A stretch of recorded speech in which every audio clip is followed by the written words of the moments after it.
What's going on YouTube? Today we're going to be changing the seats in our decade-old Mustang with the help of our new sponsor, Kustom Interior.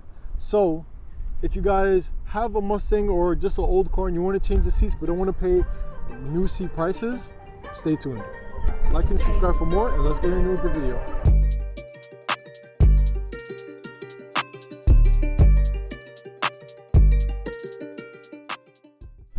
Okay, so we're going to be installing the new car seat covers on my 2013 Ford Mustang GT, which is a need for some new seats. If you guys know my car, I have the old OEM cloth seats that really are pretty decent. I'm not gonna lie, like they hold up over time, but it's really nice to have black seats instead of white seats, because white seats are very easy to ruin, and I think it's time for something new. Plus, I do not want to spend $1,000 on some old used 10-year-old seats, because it just doesn't make sense to me. I would much rather have new seat covers and have a new seat feel, which, since these seats are in perfect condition, it's going to make it do that, as well as protect the OEM seats that came with this car. All right guys, make sure you click the link in the description to see what other things Kustom Interiors has, if they have car seat covers for your car. And you know, if you also have an S197 and want to do this mod as well, be my guest. They have a whole bunch of different options for different cars, as well as of course different styles for your car. So if you want to get some black leather, if you want to get a honeycomb stitching like what I'm going to get, not gonna say too much, but yeah, they have a whole lot of stuff. So make sure you click the link in the description, check out their website, make sure you use my code as well, or my link as well. Make sure you use my link, and that link will of course help out the channel. So appreciate it if you do that. Thank you guys, I appreciate you. All right, so the first thing you have to do, especially when installing these seat covers, is taking out your seats. But before we do that, we're gonna unbox the box just so we can get a first look at these seat covers. All right, so for this install, I'm gonna highly recommend that you guys get yourself some knee pads, a box cutter. We're also gonna need a 13 and 15 millimeter wrench. And that's it. All right, if you guys take a look, these seat covers look absolutely amazing, and I cannot wait to get them installed into the car. Okay, so while the seat covers are out in the sun baking just for a little bit, we are going to start the process of removing my seats from inside of the car. So let's go ahead and do that while these seats bake a little bit. All right guys, we're gonna start by removing our WeatherTech floor mats, and then from there, we're going to unscrew the front two 13 millimeter bolts. There we go, so we got the two 13 millimeters off. So we're moving to the back now. We're gonna remove these 15 millimeter bolts, and they do have this little plastic cover over them, which you can just take off, but just really be careful. You want to just slide them down. They can break. I ended up breaking one of the four, so you just want to really be careful, even though I don't think they really matter that much. I'm just going to move the seat back to give myself a little bit of extra space. And now, before you want to remove the seat entirely, you are going to have to disconnect the airbags at the bottom of the seat. It was a little hard to show, and I actually had it removed prior, because like what I said before, I was vacuuming the car seat before I got to this location. So yeah, I just took out the car seat, easy as that, and that's it. You just repeat the same thing on the passenger side, and then you're done. Pretty funny, some of the stuff I found while I was cleaning out my seats. First off, I found a DJI microphone, which I was looking for this, and it ended up costing me some money. A speeding ticket, casual for a Mustang.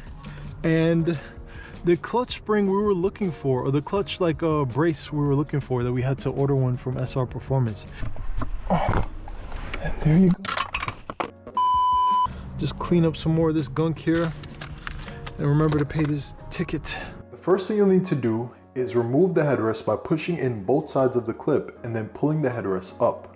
From there, we can put the driver's seat cover on, which is super simple because Kustom Interior makes sure that the seat has the rear seat cutout and airbag tag so that you can tell the passenger from the driver seat cover. When the seat cover is fully on, push the headrest clips through and zip up the side of the seat. Then turn the seat over and push these clips through, making sure that the seat will have some tension. There will be two hooks that we need to hook onto the seat bottom, so just make sure we leave them for now for when we install that part of the seat. Next, we're going to get the seat bottom cover on by hooking the seats in an X pattern and attaching the hooks across the bottom of the seat. It should look like this. And of course, there'll be 3 clips that we need to go through the seat back as well. Depending on if your seat is manual or electric powered, you may need a plastic trim tool to push in the sides of the seat to ensure that there is tension on each side. But when it's done, it'll look like this. All right guys, as you can see, we have our seat cover on and the seat is looking absolutely amazing. So there's a couple things about this seat cover right here I just wanted to show you guys. Basically how I set it up. There's hooks that come from the bottom of the seat that go all the way at the bottom. I thought to do like a diagonal, like cross hook with the top part of the seat. Looks like it's doing pretty good. You can see right here it has a lot of tension, which is exactly what we want for the seat cover. And then if I turn it on the side, you're also going to have these clips that are from the top and the bottom.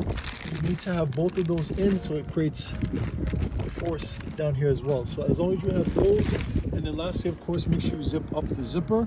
It's going to look absolutely amazing, and I'm so happy with how this came out.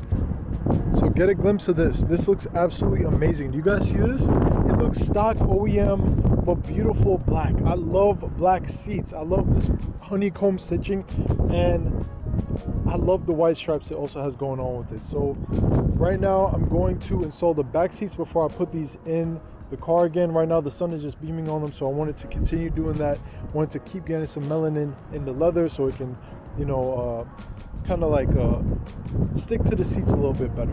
Right now these look so good, and yeah, I'm very happy about them. Moving to the back seat, you'll need to remove the seat bottoms, which can be done by pushing in and up on these two tabs.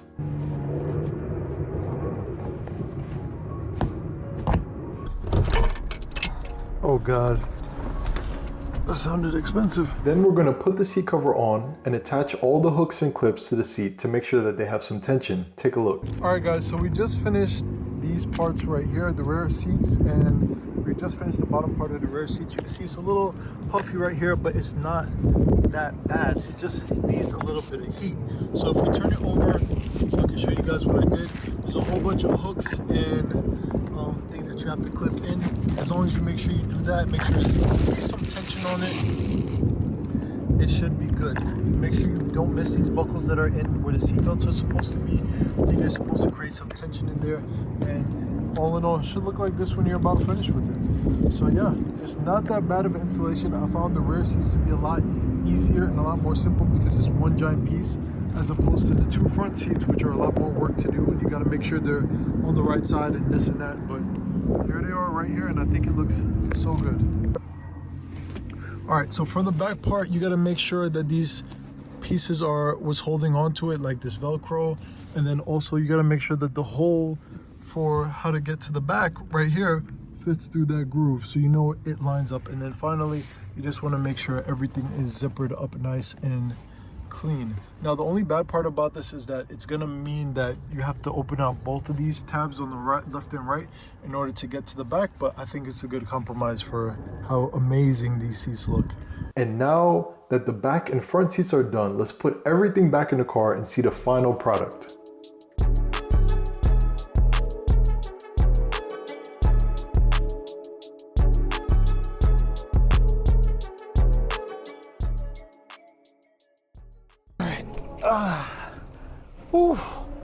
Wow, that is fire. Oh my God. Yo, that thing feels nice. Like it feels like the best thing I can describe is it feels like a baseball mitt. Like when you catch the ball and it's like perfectly grasped in it. Now I might have to do some driving tests to see the durability of it going in, you know, turns and stuff like that, but I don't think it's going to be like Recaro bucket seats. You know, these are light, nice, luxury, factory leather, and I love the way how it looks in the car. It looks absolutely premium. It gets rid of the cloth seats that I hated seeing. I'm sorry, I don't even like seeing this cloth thing right here. Cream should have no color in a performance car. I'm sorry. Unless it's like a luxury car, cream is totally acceptable. Performance car, no. We need red, black, blue. We need those colors, all right? So there is a little bit of puffing right here. So it's not the end of the world. I think it's just because the seats haven't been broken in yet. They do need someone's, you know, somebody's Betty cakes to plop right here to, you know, make this a little more firm. But right now, I absolutely love these seats, and these things feel so good. Like, I'm laying down in this thing, and dang, bro, I just, like, bro, I'm not gonna lie. This install took a lot out of me. I wasn't expecting it to be that difficult. It wasn't like it was difficult, but like what I said before, again, I'm doing this outside, so there's a lot of external factors like wind, that sort of thing. I'm in New York City, so it's always some onslaught of weathers or whatever. But ultimately, I'm super duper happy with this install. This is the quickest I ever installed anything in my life. Typically, when I get a car part, it takes me like a month or 2 weeks to, you know, actually install the thing. I got this thing like yesterday, okay? I'm not playing around. It's Sunday. Oh, no, I got it on Friday. It's Sunday. So yeah, I wasted no time installing this thing. So if you guys, like what I said before, want to do this for your S197 Mustang as well, make sure you use my link. It's gonna have my name at the end of it, AR Car Reviews, and you know, support the channel. I would greatly appreciate it. And yeah, I hope this video helped you guys out. I tried to record it to the best of my abilities, but it is a little hard, you know, especially with the, you know what I mean, trying to do everything by myself. But yeah, I appreciate you guys for watching this far. If you made it this far, and get yourself some custom interior seat covers. You're not gonna regret it. AR out. What is going on, guys? AR Car Reviews here again with another video. And in today's day, changing the seats on this 10-year-old. We're gonna. What we do here is go back.